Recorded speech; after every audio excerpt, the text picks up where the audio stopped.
Buenos días a todas y todos. Agradezco la invitación. En realidad este ha sido un reto que me ha propuesto el doctor Modesto Montoya, porque nosotros estamos cumpliendo 50 años de vida en el Instituto de Medicina Tropical Alexander von Humboldt, la Universidad Peruana Cayetano Heredia, y nos tomamos todo un día para analizar y exponer los avances del instituto. Espero que en 30 minutos yo les pueda dar una visión muy breve de los principales logros. Este es el instituto que está dentro del local del Hospital Cayetano Heredia. Tiene dos sedes, una en Cusco y tiene una segunda sede en Iquitos. El instituto principalmente hacemos actividades de investigación, clínica, apoyo a la clínica, desarrollo de aspectos para potenciar la salud pública, y producto de todo esto, evidentemente, hay un fuerte componente de docencia. Y lo que hacemos es una investigación multidisciplinaria, ¿no? Pero al mismo tiempo es una investigación colaborativa. Esta es una publicación, demuestra todas las redes y contactos que hacemos con instituciones nacionales e internacionales. Es la única manera de tener investigación de nivel. En la parte docente tenemos una serie de cursos internacionales. El más importante es el curso Gorgas. Todo lo que está marcado de rojo significa profesionales del extranjero que han venido a entrenarse con nosotros en la rama de medicina tropical y infectología, y es el primer curso más famoso de medicina tropical a nivel mundial. También en el 2017 hemos tenido 13 cursos nacionales con más de 1.150 participantes. Pero también rotan médicos o gente relacionada con la salud de diferentes hospitales, de diferentes universidades o del Ministerio de Salud, tanto en infectología, en medicina tropical, en forma numerosa. Tenemos también estudiantes de pregrado. En 2017, por ejemplo, externos de medicina tenemos 30, internos 31, externos en electivo 23, y ellos además hacen sus tesis y participan en las investigaciones, y esto permite ir incorporando precozmente a los estudiantes en la investigación. También tenemos rotantes y pasantías internacionales. En el 2017 hemos tenido 66 personas que vienen de diferentes países, tanto de Latinoamérica como de otros lugares, ¿no? Y que están por periodos variables de tiempo. Y ahora sí espero concentrarme en la parte de investigación, que es la parte que me han recomendado. El instituto tiene 16 unidades, entre unidades y laboratorios de investigación. Y estas son, por ejemplo, el número de tesis de pregrado, posgrado, ¿no?, que se han generado en el 2017 en todos estos institutos, que son evidentemente numerosas.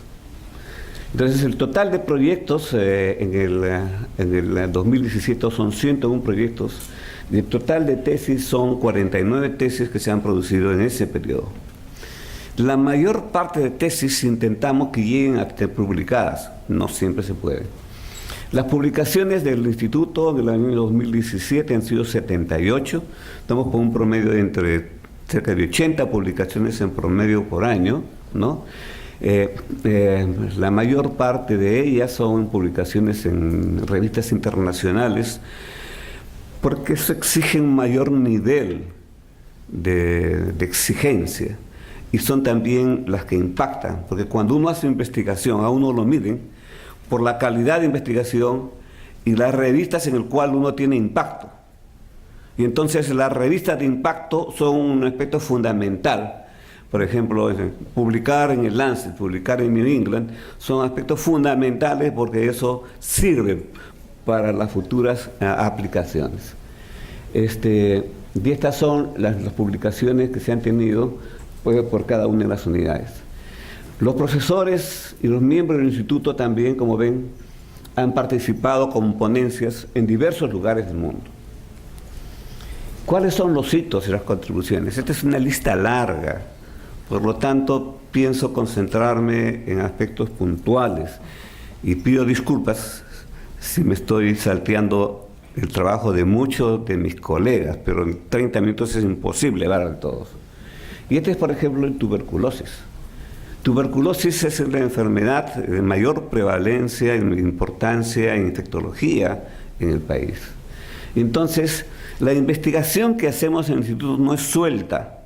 Usualmente tiene una línea y tiene una perspectiva de ir concatenando de acuerdo a los resultados futuras de investigaciones, pero que el objetivo final es ayudar a la población pobre, ayudar al ministerio, mejorar las políticas de salud.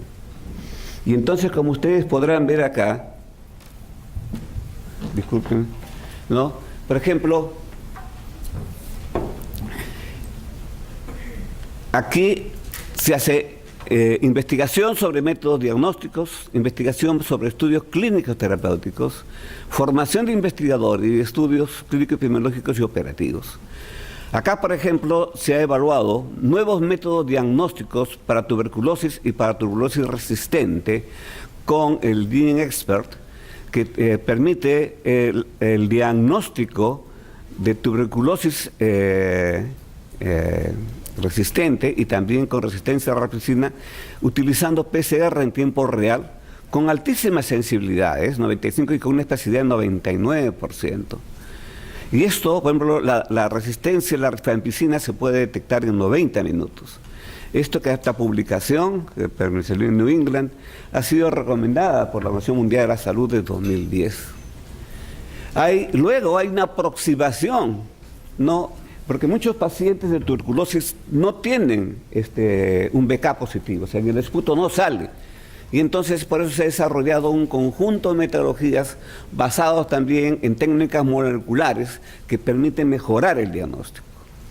Otro de los aportes es que mucha gente que tiene una TB resistente y no tiene los factores de riesgo conocidos, no son sometidos al despistaje de TB resistente. Y este algoritmo mezclado con técnicas moleculares permite detectar a un grupo importante de gente que no estaba siendo diagnosticada como tuberculosis resistente, pero que además, al no ser detectadas, expande la infección en la comunidad y multiplica. De igual manera, en la parte terapéutica, el uso de veraquilina y el uso de rifapentidina en el tratamiento de la tuberculosis son nuevas drogas que están mostrando eficacia en el tratamiento y en todo el armamentismo que necesitamos para TB, porque TB está yendo cada vez hacia aspectos de multiresistencia. Y esta es una cosa que no lo van a ver, lamentablemente, porque está muy pequeño, pero lo que está midiendo acá es el riesgo que tienen las personas cuando viajan en el metropolitano, cuando viajan en los microbuses, cuando viajan en los medios masivos, tienen entre 11 a 12 veces más riesgo de contraer tuberculosis. Esto lo hemos expuesto en múltiples eventos, pero los responsables de los servicios que prestan a la comunidad no están tomando medidas, y hay manera que sí se puede tomar medidas. En malaria, que es otra de las enfermedades, es la enfermedad parasitaria más importante que tiene el país. Lo primero que se ha demostrado es que el número de personas que tienen malaria sintomática, o sea, que son los que llegan a los hospitales, solo son aproximadamente el 10 a 12%. Y entonces, el gran número de gente que vive en las áreas endémicas, tiene lo que se llama malaria asintomática, ¿no? O subpatente. Subpatente es que no es detectada por el frotis, por los sistemas que utiliza usualmente el Ministerio de Salud. Entonces, ¿Qué sucede? Sucede que entre el 40 al 80% de la comunidad, sin síntomas, están teniendo malaria y se comportan como reservorio, y eso permite la perpetuación de la transmisión. Y ahora comenzamos a entender por qué las acciones de los ministerios que trabajan y que están intentando controlarla, después otra vez está resurgiendo la malaria, que es una historia constante en los últimos 100 años. Y entonces, esto es lo que sucede. El grupo de enfermos es un grupo pequeño y el grupo de infectados ya se ha detectado por microscopía óptica, pero principalmente por métodos diferentes, como son las técnicas moleculares, el PCR, son los más importantes. ¿Cuál es el resultado de esto? El resultado de esto es que tenemos un gran reservorio que nunca lo atacamos. Pero además, esto nos está cambiando la cabeza. O sea, no podemos, nosotros si queremos controlar malaria, solo tratar al sintomático, al que viene con síntomas, sino tenemos que pasar a tratar al asintomático, y esto significa tratar poblaciones, ya no individuos. Y esto implica, evidentemente, cambiar de métodos diagnósticos, ¿no? Potenciar, adecuar estos métodos diagnósticos en condiciones de campo, en áreas rurales, a bajo costo, y evidentemente también el asunto de lo que es cada lugar va cambiando en función a su epidemiología.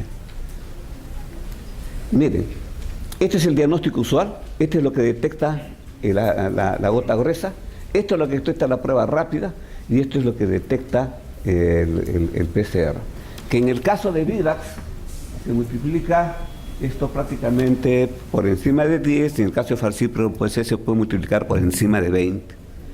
Y esto ha determinado el desarrollo de nuevos métodos diagnósticos por especie utilizando técnicas moleculares como el PCR, con sensibilidades más altas.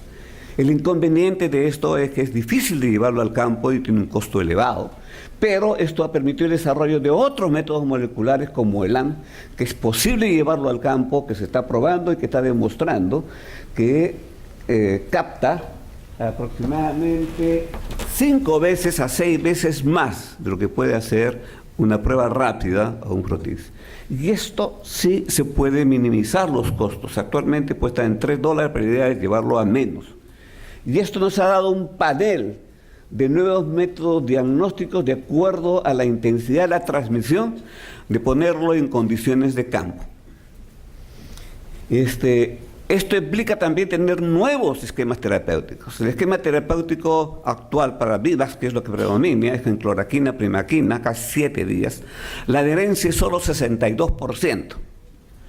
Pero hay una droga nueva que se llama tafenoquina, que una sola pastilla reemplaza los 7 días que tiene en Perú, pero los 15 días que es la indicación de la OMS, que acaba de ser aprobada en Estados Unidos por el FDA, y que nosotros hemos contribuido en forma muy importante, y entonces es el uso de cloroquina más una sola dosis de tafenoquina va a reemplazar o puede reemplazar potencialmente el esquema de 7 o de 14 días. Hay otras nuevas medicaciones de dosis únicas también, porque estamos estudiando, porque cuando uno trata poblaciones, el gran problema es la adherencia, la gente no va a tomar tratamientos largos. Entonces tenemos que dar en una lógica de prácticamente tratamientos de corto de duración. Esto nos ha permitido elaborar un plan no de control, sino de eliminación. Con el conocimiento actual es posible que vayamos a la eliminación de la malaria. El ministerio, felizmente después de 5 o 6 años, cuando la ministra García lo asumió como una política de salud. Y esto es raro, porque tenemos una serie de programas que nunca ha conseguido entrar como una política de salud. Y esto implica, por ejemplo, actuar a través de todo Loreto, y malaria es una enfermedad estratificada. No hay que actuar, en Loreto hay 2.600 localidades, pero la transmisión ocurre en menos del 30%, o sea, se necesita trabajar el 15% de la población, que también esto ha salido producto de las investigaciones epidemiológicas de estratificación de riesgo. Y estamos cambiando maneras de cómo se puede detectar la gente infectada y el número de veces y cuándo hay que tratar a las personas. Otro problema serio que tenemos, que es la infección por HTLV1, que es una enfermedad desatendida. Todas son desatendidas, pero esta es la desatendida entre las desatendidas, que nadie le da importancia. El virus del HTV1 es un pariente del virus del VIH, ¿no? Y la transmisión ocurre en poblaciones originalmente quechuas y negras, y luego, como nosotros somos altamente mestizados, y hay una prevalencia aproximadamente 2.5. El problema es que produce esto, produce un problema neurológico que invalida a las personas precozmente, y eso es de por vida. Entonces tenemos gente joven que está discapacitada, y esto es una prevalencia acumulada. O sea, no es que va desapareciendo porque no se cura. Y entonces la curva es así, y va a llegar un momento en donde los servicios no tienen capacidad. Y en el país no existe un solo servicio, digamos, manejado y apoyado por el sistema de salud para apoyar a estos pacientes. El instituto, con el doctor Gotuso a la cabeza, hace años está manejando un programa en donde, fíjese, tienen más de 3.500 pacientes. Y esto, una de las acciones que se puede detectar a través de muestras de sangre, que felizmente se consiguió, de que se haga en los bancos de sangre esta detección, y a través de esto se ha evitado por lo menos 40.000 nuevas infecciones, ¿no? Esta infección produce una serie de comorbilidades, que no las voy a mencionar porque esto no es pero que en realidad compromete seriamente a las personas.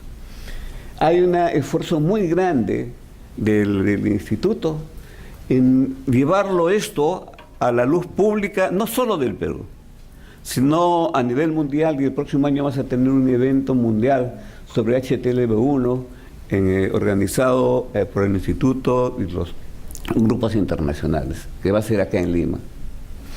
Otra enfermedad, evidentemente, que es un problema, que es una enfermedad ancestral con nosotros, es el asunto de la leishmaniasis. La leishmaniasis es una enfermedad en donde siempre hemos dicho que es producto del parásito, el vector y los reservorios. Pero estos no son factores primarios. En realidad los factores, y actuamos sobre esto y ahí tenemos un problema. Los factores primarios es la ecología, es el clima y los factores sociales. Actuar sobre esto es mucho más complejo, pero a pesar de eso, nosotros hemos podido desarrollar modelos de intervención. Este es un modelo multivariado de riesgo atribuible, en donde con una medida única, ¿no? Como una fumigación al año en la época, al inicio de la época de alta transmisión, con insecticidas que tienen duración de 6 meses, en teoría podríamos controlar casi el 80% de la infección. Hicimos un estudio durante 5 años en las comunidades y comprobamos que justamente que cuando la transmisión es intra o pérdida domiciliaria, se controló el 81% de la infección, y cuando la infección es fuera de las casas, ¿no? En realidad no tiene impacto estas medidas, y solo fue menos del 5%. Esto está desde el año 93. El Ministerio nunca lo ha tomado en cuenta. No hay una sola acción del Ministerio en los últimos 20 años. Y tampoco esto se ha podido llevar a mayor escala que permita demostrar que sí existen alternativas para enfermedades como bartonelosis y como leishmaniasis, que tienen una epidemiología similar. El otro aspecto es el diagnóstico. De pasar a tomar pruebas que con biopsias, hemos pasado a pruebas no invasivas, no utilizando hisopos especiales, que son los hisopos que se utilizan para tomar Papa Nicolau, ¿no? Cuyo costo es $1. Y esto tanto en la forma cutánea y como mucosa, y esto permite tener sensibilidad de diagnósticos entre 96 a 99%. Entonces no necesito sacarle la nariz al paciente, tengo que ponerle un hisopito y ponerlo con técnicas moleculares, ¿no?, que nos permiten hacer el diagnóstico. Y estamos trabajando para que estas pruebas moleculares también se puedan hacer con LAMP en condiciones de campo. De igual manera, el problema es el otro tratamiento. El tratamiento son 30 días y es una peripecia, ¿no?, tratar a la gente con una droga altamente tóxica como son las antimoniales pentavalentes. Y entonces, una de las cosas que se está utilizando es la termoterapia, ya sea en paquete con un equipo, que con una aplicación única es posible poder tener una eficacia entre el 70 al 75%. Y esto sí es posible llevarlo en las condiciones de campo. Pero además, el entender, por ejemplo, la complejidad de la toxicidad en el nivel renal con la anfotericina, nos ha llevado a desarrollar métodos de administración ambulatoria de anfotericina. Y en forma simultánea, manejamos a veces hasta 8 pacientes. Esto significa un ahorro importantísimo al ministerio, porque cada paciente puede estar entre 2 a 3 meses en el hospital. Esto es ambulatorio, no le cuesta casi, se ahorra 70% de los costos. Sin embargo, nada de esto está en las guías nacionales. El grupo de enfermedad diarreica es uno de los grupos más activos, con gente muy joven, y por ejemplo, utilizando PCR en tiempo real, permite detectar en forma múltiple diversos patógenos. No es que a nosotros nos invade un solo patógeno, podemos tener varios otros patógenos, podemos tener Shigella, podemos tener Campylobacter, podemos tener Salmonella, y esto permite detectar esto, pero además ellos han podido ver las variaciones genéticas de los patógenos peruanos y ha permitido detectar las especies de E. coli patogénicas en el Perú, que no son las mismas de Brasil, ni son las mismas de Chile, no. Y esto permite también, con estos estudios de virulencia y los estudios de terapéutica, están permitiendo evidentemente ayudas importantes para seleccionar los antibióticos, evaluar y tomar medidas de control para la diarrea que compromete especialmente a niños. Y acá hay otro aspecto importante. Cada vez que a nosotros nos han... Primero que aislar una Shigella o patógenos en eso será muy difícil. Con los métodos moleculares, ahora sí se detecta con mucha facilidad. Entonces, no ganamos nada haciendo cultivos cuando en realidad los métodos moleculares reemplazan con largueza y además en muy poco tiempo, en horas, lo que antes tomaba semanas. Pero ha encontrado además que hay gente que siendo sana, son portadores de estas bacterias, y se llama la colonización de estas personas. Y entonces hay gente, niños pobres, que viven en situaciones de muy mala condición, que logran controlar su organismo, pero que ellos son capaces de diseminar esta infección. Entonces, que tenemos que tener luego medidas de cómo poder controlar. Una cosa es infección, que significan tasas altas de bacterias, que es posible cuantificarlo a través del PCR, y otra cosa es ser colonizado, pero también ahí es el valor de la potencialidad de lo que significa ser un portador asintomático. De igual manera, hay el uso de la lactoferrina, que comenzó con estudios en animales y que ahora también está haciendo estudios para mejorar y prevenir las infecciones diarreicas. En nutrición infantil, que es uno de los temas realmente de enorme importancia, recuerden que en medicina tropical incluye diarrea, incluye intoxicación por metales, una serie de cosas. Entonces, es por eso que presento la diarrea. Y lo presento específicamente en nutrición, porque se ha desarrollado una proteína purificada de pescado que tiene muy poco olor y casi sin sabor. Pero además, es posible uno ponerle el sabor que quiera. Si yo voy a la sierra, le pongo sabor a papa, y si voy a la selva, le pongo sabor a plátano. Puede dar el sabor que sea posible. Y acá lo que demuestra, con indicadores de peso y de talla, aplicado en niños menores de 3 años, que la aplicación de una dosis diaria, porque es una proteína purificada con alto valor energético, ¿no?, es equivalente a una dieta completa.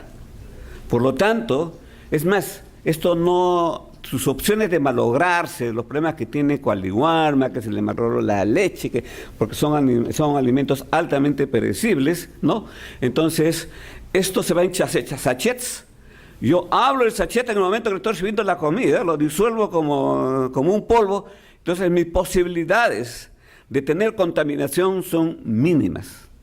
y además tiene lamentablemente es bastante bien aceptada por los escolares. Se ha probado esto en condiciones de campo, tanto en las zonas de Paracas, en pueblos jóvenes, se ha probado en Pamplona y funciona y es aceptado. Lamentablemente no pudimos conseguir fondos para tener un estudio en Iquitos, en Loreto, en tratar a las madres desde el momento que salen gestando, a lo que llaman salvemos los cerebros, saving brains, porque esto puede mejorar ostensiblemente la calidad de los cerebros de esos niños, y esos niños en el futuro tengan las mismas opciones de nosotros que desarrollar. Evidentemente ese es un estudio un poco caro, que no conseguimos financiamiento. Otra área importante, novedosa, son las amemas de vida libre, y acá hay una ameba que se llama Balamutria, que produce una lesión cutánea, pero que luego se va al cerebro. Y esta bacteria, ¿no? Es prácticamente mortal. Entonces, los investigadores del instituto primero han diagnosticado, han hecho, y hay otras amebas de vida libre también, que se encuentran desde las lagunas, en las alturas, en las piscinas, en muchos lugares, pero no todas necesariamente son virulentas. Y por eso estamos con esos estudios. Y entonces hay un diagnóstico molecular que se ha desarrollado para Balamutria, para Cantameba, para Negleria, y entonces que esta es toda una nueva área de desarrollo que estamos desarrollando. Hay muchas el tiempo me está ganando, pues va a ser breve, voy a pasar en infecciones como el VIH-Sida. Hay una serie de aportes que se ha hecho, porque somos la primera institución que se utilizó Targa, de hacer el conteo de los CD4. Hay una formación muy grande de investigadores en el país. Ahí tenemos áreas de dermatología infecciosa, a través de tifoidea, que ahora está en retroceso en el país, pero en un momento fue sumamente importante. Y entonces fue un estudio multidisciplinario en donde se aportó tanto en la parte gestante, se aportó en la parte quirúrgica, en la parte gastroenterológica, las complicaciones, nuevos esquemas y nuevas formas de diagnóstico. Yo me acuerdo que cuando era residente les pasaba la capsulita, en vez de hacer todos los cultivos, les pasaba la cápsula, se la retiraba en 30 minutos y teníamos el diagnóstico. Entonces, todo lo mismo, en cólera los aportes fueron importantísimos, porque lo que desarrolló el instituto permitió que luego se difunda en el ministerio y tuvimos una mortalidad menor al 1%. Que esto en realidad es una cosa que... Lo mismo en leptospirosis, en brucelosis hemos tenido aportes importantes, en la parte parasitológica, en hepatitis B, en otras infecciones de otros tipos de micobacterios, incluyendo enfermedad de Carrión, marasmoso-bartonelosis, en donde además en bartonelosis hemos podido nosotros proponer esquemas terapéuticos tanto para la fase aguda como la fase crónica, nuevos métodos diagnósticos basados también en biología molecular, ¿no? Y describir los aspectos. En resumen, en realidad hay una importante contribución al conocimiento en enfermedades prevalentes, endémicas de Perú, con decenas de publicaciones en revistas de impacto. Hay aportes en el diagnóstico, en mejora de la sensibilidad, de la especificidad, costo-beneficio adecuadas a la realidad de poblaciones pobres. Hay aportes al tratamiento, con nuevas medicinas o alternativas terapéuticas, mejora de la eficacia en una lógica también de costo-beneficio. Hemos tenido aportes en epidemiología, en la prevención, control, vacunas y el conocimiento de ciencias básicas de las enfermedades. ¿Cuáles son nuestras limitaciones? Hay un apoyo insuficiente de las instituciones nacionales. Tenemos 50 años. En los últimos años ha mejorado un poco el aporte a través de CONCITEP, pero es accionado. O sea, si uno está haciendo una línea, y doy el ejemplo en malaria, que es lo que mejor manejo porque yo investigo malaria, si yo tengo un nuevo método diagnóstico, lo tengo que probar en campo, lo tengo que probar en condiciones y luego expandirlo a mediana y gran escala, y eso necesita apoyo. Entonces, cuando no hay apoyo, eso queda truncado. Entonces, si yo tengo un grant, un apoyo que me permite saber, y luego no hay más, esa es una enorme limitación. Están apareciendo nuevas alternativas ahora, pero en realidad es como hace el NIH en Estados Unidos. Los grupos que van teniendo éxito les proponen un siguiente grant que continúe con los logros que están teniendo para que al final aterricen cosas concretas. Andamos teniendo muchas cosas pequeñas, fraccionadas, y al final no tenemos soluciones para nada. Entonces es una cosa que tiene que cambiarse en el país y que es necesario, digamos, que las personas que están manejando las instituciones públicas tengan una visión diferente de cómo se maneja la investigación. Tenemos un limitado apoyo para captar talentos. Primero, que unos que envejecen, pero el segundo, los resultados de esto es porque hay un gran número de gente joven que está participando, porque son muy productivas. Pero nosotros formamos gente y después no tenemos cómo retenerlas. Y entonces el retener un investigador no solamente es un asunto de dinero, es un asunto de una serie de cosas. Pero si no hay dinero, ¿y de qué va a vivir un investigador? Entonces se va. Y los más valiosos son los que inmediatamente son captados por otras instituciones de fuera. Entonces tiene que retomarse la política, ¿no?, de captación y de mantener a los nuevos talentos. Y otro problema, si bien es cierto que algunas de estas investigaciones están ya dentro de las directrices del ministerio, un buen número nunca las están. Tenemos programas como, por ejemplo, el desarrollo del doctor Hugo García, con cisticercosis y con teniasis, que tienen toda la estrategia, se puede hablar de eliminación, es como tienen un paquete con todas, qué hacer en cada una de las circunstancias, pero no se escucha padre, no asume ninguna institución, ninguno de los ministerios, el cómo apoyar enfermedades que uno puede eliminar del país. En muchos lugares del mundo se está hablando de eliminación de enfermedades, no solo de malaria. Hay eliminación de oncocercosis, eliminación de lepra, por lo menos hay una veintena de enfermedades. Pero generando investigación es frustrante que los resultados de investigación sólidos no sean tomados en cuenta por entidades públicas.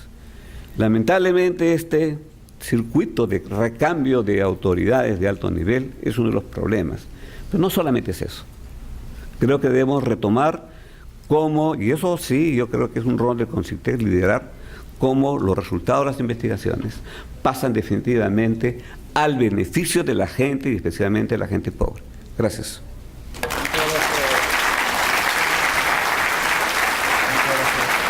Por acá, por favor, doctor.